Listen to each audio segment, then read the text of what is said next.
We're going to use the Pure Pit Wall to review the Monaco Grand Prix now with Shav. A tricky weekend for the team, but let's take a look back at Valtteri's strategy. Coming in on lap 33, which was fairly early on, what prompted your decision to bring him in at that point? Well, this was all governed by what the Red Bulls were doing, because we had them behind us. Verstappen stopped, so he's obviously putting us in a position where he could undercut. So with Valtteri, we really had no option but to react to Verstappen, because otherwise that would be a place that we'd definitely lose. What they also did, though, was use their two cars very cleverly. They triggered that with Verstappen, but they left Ricciardo out. And Ricciardo had very, very good pace. He'd been looking after his tyres, and he had low degradation. And his end of stint pace was very good. So we were then running up against Sainz. So Valtteri didn't really have anywhere to go. He was going to get sandwiched between Sainz and Verstappen. Ricciardo had the gap just even before we hit Sainz, but obviously when we were stuck there, he could extend that.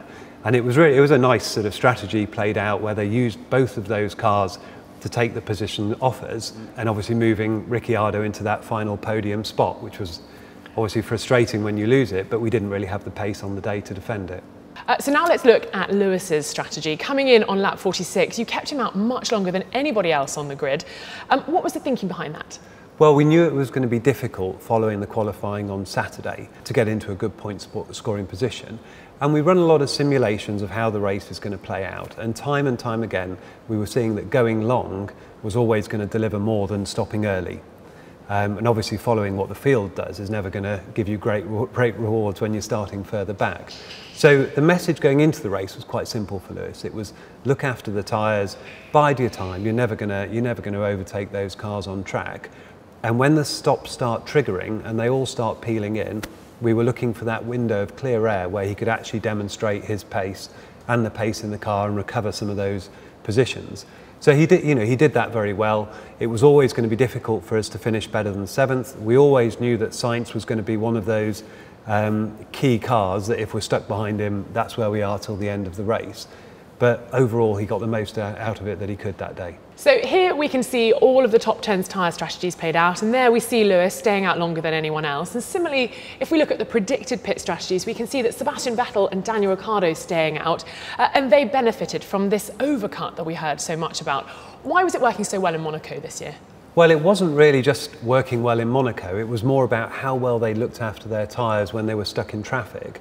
And they were very, very quick as soon as they got the free air. The super soft tyre wasn't maybe working as well as we'd thought, and perhaps not as well as a few other teams had thought, but it was surprising just how quick Vettel and Ricciardo were on that used ultra soft at the end of their stints.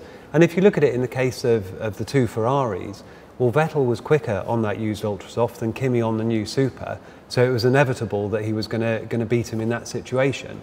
Again, with Red Bull, they were able to do it very well. They were also able to use their two cars to pull in Valtteri and give Ricciardo the free air there to actually demonstrate his car pace. But it's all about how well you look after the tyres, and if you've damaged your rubber, if you've worn them down early in the race, then the overcut won't ever work. On lap 60, we saw that awful crash with Pascal Wehrlein. Luckily, he was okay.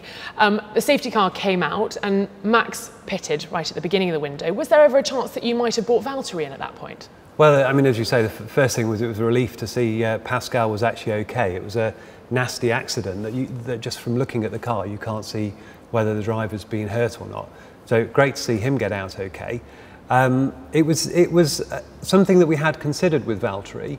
Obviously, we can't stop before Verstappen stops. If we stop, we gift him the position, and there's no way that he would have come in and taken new tyres. So we had to wait and see what he did. He came in, well, that was completely to be expected.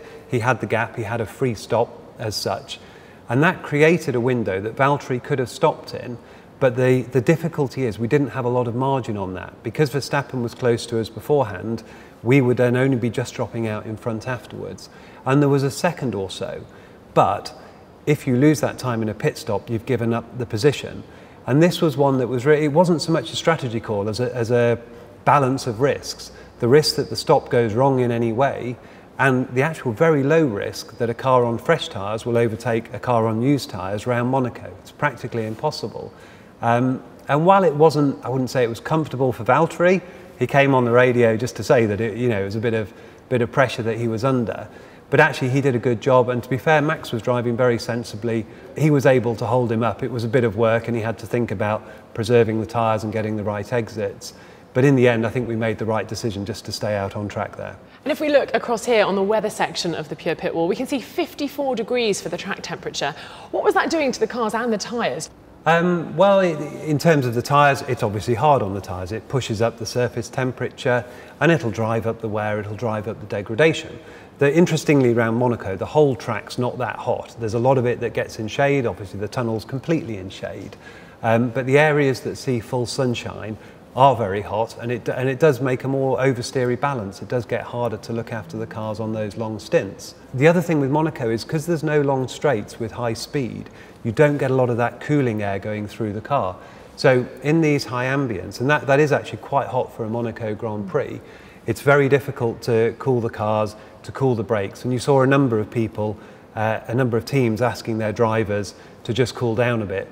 Partly because the car's getting hot, but also because you're never going to pass. So they can sit up behind someone pushing the car hard, but in reality, it doesn't buy anything. But it's all down to the fact that the speeds are low and you don't get that air going through the car. If we look up in the top left-hand corner now, then we've got the fastest pit lane times. We can see where everyone finished, but nice to see that Lewis finishing fastest in the pit lane times, and also Valtteri making it into the top 6 too. How much pressure were the pit crew under to get it right with only one pit stop? Well, they do a lot of practice, and actually they don't really behave any differently when it's Monaco to any other race. So yes, they're under pressure. If they get it wrong, you just can't recover. If you lose, if you lose time in the pits, you lose positions, you're never ever going to get them back. But actually the guys are just very focused on the job that they're doing, and I don't think it really makes a lot of difference to them. But it's just nice to get, nice to get quick stops, because it is an important race. You never know how those pit stops are going to go, and at Monaco you've always got to target small gaps. You've never got the luxury of seconds and seconds of margin. You've just got to go for the opportunities when they arrive. And we're talking about pressure in the pit stop, but also on the pit wall, because with so few overtakes happening in Monaco, I guess it must have been a fairly stressful race for you on the pit wall as well to get the strategy right. Well, races are always stressful. There's always a lot of work and a lot of thinking about what's happening. As you can see, the 9 overtakes, well, it tells a bit of a story about the circuit, and it's certainly no easier with these wider cars that we've got this year. But to be honest, we're just trying to, execute the plan, maximise the opportunity on the day, which I think we did that well from a strategy point of view. But we're looking forward to Montreal and try and get a bit more next time. Well, we'll see you after that then, Shaf. Thanks very much. Thank you.